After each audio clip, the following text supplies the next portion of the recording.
Fala pessoal, tudo certo? Eu me chamo Adriano, este aqui é o canal para quem investe. O nosso assunto de hoje é dividendos. Mas antes da gente começar o nosso vídeo de hoje aí, gostaria de pedir para você que ainda não é inscrito, para que se inscreva no canal e também deixe aí o seu joinha no vídeo, beleza? Bora lá então para o nosso assunto de hoje. Eu trouxe aqui alguns itens para que a gente consiga ir conversando sobre eles e assim a gente entenda aí o que são os dividendos e como que eles funcionam. Beleza? Bora lá então. Para a gente começar, primeiro item, o que são os dividendos. E os dividendos nada mais são do que a distribuição de lucro que uma empresa faz do seu lucro líquido ajustado com os seus acionistas. Então ela pega um percentual do lucro líquido ajustado e distribui para quem tem as ações daquela empresa, para quem são os acionistas daquela empresa. Simples assim, isso são os dividendos, essa distribuição de lucro líquido ajustado. O próximo item que eu trouxe aqui é a questão de se é obrigatório as empresas fazerem essa distribuição de lucro. E sim, é obrigatório desde que ela tenha um resultado de lucro líquido ajustado positivo. Nessa situação, as empresas que são listadas na Bolsa de Valores têm obrigação de dividir um percentual com os seus acionistas desse lucro líquido ajustado que obteve como positivo durante o período. Aí entra um outro item que é a questão de: existe um percentual mínimo que a empresa tem que dividir com os acionistas? E a resposta é não. Não existe aí um percentual por obrigação que as empresas tenham que 10%, 20%, 30% que elas tenham que distribuir aí com os seus acionistas. O que acontece? Fica por conta do estatuto social da companhia definir esse percentual. Se eles quiserem definir 1%, eles podem definir 1%. O que é meio que padrão é na casa de pelo menos 25% para que a ação fique mais atrativa aos acionistas. Então, normalmente as empresas trazem no mínimo 25% de percentual do lucro líquido ajustado para estar distribuindo entre os seus acionistas, para deixar a ação mais atrativa, trazer mais gente querendo comprar aquela ação. Mas se ela quiser definir lá 1%, ela pode definir também.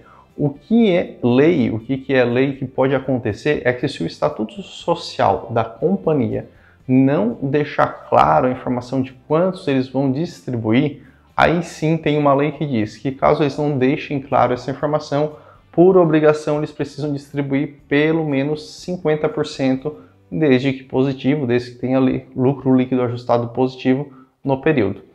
Beleza, pessoal? O próximo item que eu trouxe aqui é a questão de métrica utilizada para estar verificando o quanto que a empresa está distribuindo do lucro líquido ajustado para os seus acionistas, achando esse percentual. E existe uma métrica que é chamada de Dividend Yield. O Dividend Yield ele tem um cálculo muito simples, que é a soma do que a empresa distribuiu de lucro nos últimos 12 meses pelo valor da ação no momento atual.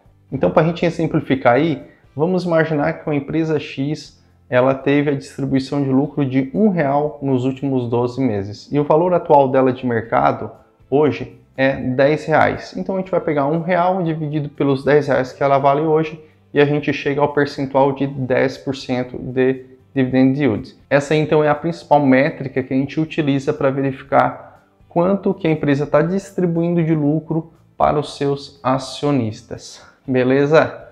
O próximo item que eu trouxe aqui é a questão da forma de pagamento. Como é que a empresa faz essa distribuição de lucro com os acionistas? Como é que esse dinheiro chega até mim? Como é que essa distribuição chega para mim? Existem algumas formas que a empresa pode estar fazendo essa distribuição de lucro. Eu trouxe aqui as principais formas. A gente não vai falar de todas, que são bastantinhas, mas a gente vai falar das que mais são utilizadas. De pegada já, as duas mais utilizadas são dividendos e juros sobre capital. As duas formas vão cair dinheiro aí na sua conta. Qual a diferença entre uma e a outra? Quando a empresa distribui dividendos, o acionista não paga imposto de renda sobre isso. E no juros sobre capital, o acionista paga o imposto de renda sobre esse valor que ele recebe. Exemplificando aí, vamos imaginar que uma empresa pagou para a gente R$1 por cada ação que a gente tinha na nossa carteira. Então, se a gente receber esse R$1 em forma de dividendo, se ela vai pagar em forma de dividendo, esse R$1, se a gente tiver 100 ações na nossa carteira dessa empresa, a gente vai ter R$100 bruto e R$100 líquido. Lá na nossa conta da corretora vai pingar R$100. Agora, se ela fazer essa distribuição em forma de juros sobre capital, aí então vai incidir o imposto de renda para o acionista. Então a gente vai ter R$100 bruto, porém 15% de imposto de renda, R$85 líquido. R$85 é o que vai pingar na nossa conta. Essa é a diferença entre o juros sobre capital e o dividendos. Existem ainda outras formas, eu trouxe mais duas aqui que são utilizadas aí volta e meia, estão ocorrendo também. Uma delas é a questão da subscrição, onde a empresa coloca mais ações no mercado e dá direito aos acionistas a comprarem essa ação com um valor descontado. Eu vou fazer um outro vídeo falando mais sobre subscrição para a gente não se estender demais aqui nesse assunto e a gente tentar deixar mais falando aí de dividendos, mas essa é a ideia da subscrição. E também existe aí a possibilidade da empresa estar pagando essa distribuição de lucros com ações. Então ela define lá que para cada 10 ações que você tiver dela, ela vai te dar mais uma ação. E ela faz esse pagamento com ação. Não é propriamente um dinheiro que vai cair na sua conta, mas são ações que estão sendo adicionadas à sua carteira que valem dinheiro caso você queira vender. Beleza? Então essas são as principais formas de pagamento de distribuição de lucro da empresa para os seus acionistas, sendo aí que as principais ainda são dividendos e juros sobre capital. O próximo item que eu trouxe é a questão de quem tem direito a estar recebendo essa distribuição de lucro. Como é que eu sei que eu tenho direito a receber ou não?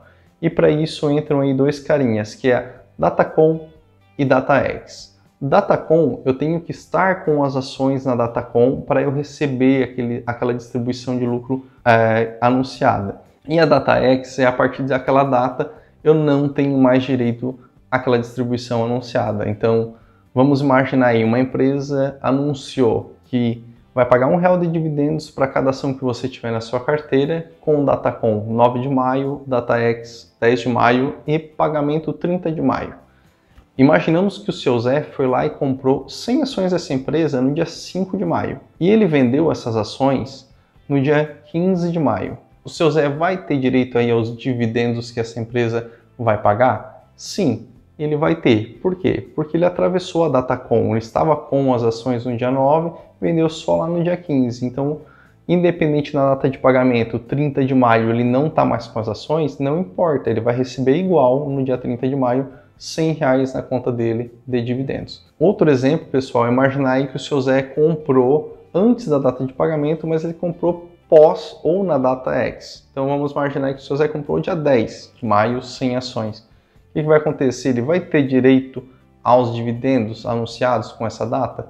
Não, porque ele comprou na data X, ou se ele tivesse comprado dia 11 também, ele já não teria mais direito a estar recebendo esse R$1 por ação no dia 30.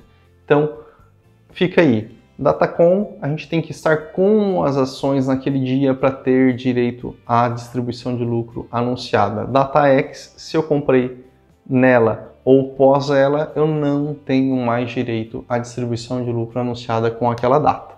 Beleza, pessoal? Espero ter ficado bem claro. Por último, gostaria de deixar uma dica para você que, como eu, está aí na bolsa buscando bons dividendos. Eu busco longo prazo e com isso eu busco empresas que paguem boas distribuições de lucro. Então, para você que está atrás aí da mesma coisa, eu indico a estar sempre estudando e verificando se a empresa tem um histórico legal de pagamento e distribuição de lucro. Porque o que pode acontecer? Às vezes você está começando na bolsa agora, vê um anúncio de uma empresa que pagou 15% de dividendos, fica maravilhado, vai lá, compra aquela empresa, só que chega no outro ano ela paga 1%. Isso porque às vezes você não parou, estudou e olhou que aquele ano ela pagou 15%, só que os anos anteriores ela pagava 1%, 2%, às vezes nem isso. Então, o que é bacana? O legal é a gente parar, estudar a empresa e entender se ela tem um histórico legal de distribuição de lucros com seus acionistas. Fazendo isso, a nossa chance de acertar essa distribuição de lucro aí para cair, tá pingando na nossa conta, aumenta. Claro, tem que estudar se a empresa tem bons números, se a empresa continua evoluindo, se ela continua indo num caminho legal para estar conseguindo ter lucro líquido para distribuir com seus acionistas, mas é interessante também estar olhando esse histórico e ver se ela já faz essa distribuição há alguns anos com seus acionistas. Beleza, pessoal? Espero que tenham gostado do vídeo. Era isso que eu queria trazer para vocês sobre dividendos. Espero que tenham gostado. Beleza? Um abraço e até mais.